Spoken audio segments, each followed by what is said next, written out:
scrambled eggs. "The bridge across the river needs repair," the Fat Controller told the engines. "I shall have to make a weight limit across it for a while. Percy and Daisy will be all right, and Toby too, but Thomas is too heavy." Thomas looked anxious. "How would you like to go and help Edward?" suggested the Fat Controller. "Can Annie and Clarabel come?" asked Thomas. The Fat Controller shook his head.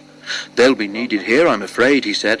"Daisy can't carry all your passengers on her own."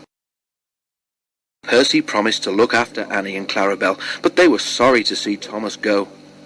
To cheer Thomas up, Edward took him to see Bill and Ben, the twin engines who lived at the China Clay Harbour. "Oh dear, not another blue engine," said Bill cheekily. "First Edward, then Donald and Douglas, and now—" "Don't forget Gordon," interrupted Ben. "He came here once by mistake, so he said. I don't think he enjoyed it much," he added innocently. The twins both chuckled, remembering. "No, but seriously, Edward," said Bill, "why doesn't the Fat Controller paint engines a proper colour, like us, for instance?" Thomas let off steam indignantly. "Let me tell you," he began. "All right, you two," laughed Edward. "Go and move those trucks, or there won't be room for any more." Bill and Ben, unabashed, went off happily.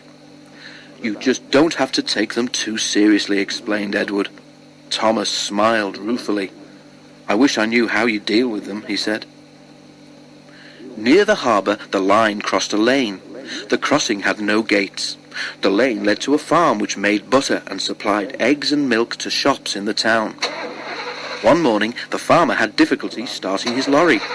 He did it at last, but the lorry jerked along in fits and starts. The farmer was worried about his load of milk and butter and eggs. "That milk will be churned to butter soon," he muttered to himself as he neared the level crossing. The lorry lurched across the rails. The back wheels were just clear when its engine made a noise like a tired sheep and stopped.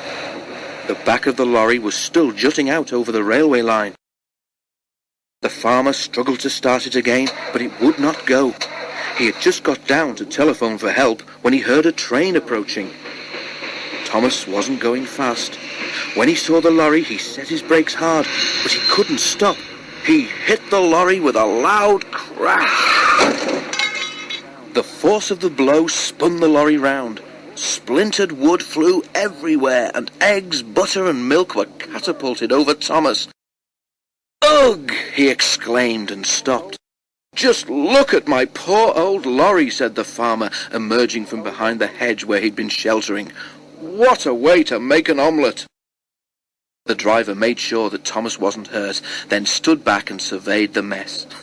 He began to laugh. "It's not funny," said Thomas crossly. An egg yolk trickled down his nose and burst on his buffer. "You're not standing where I am," said his driver.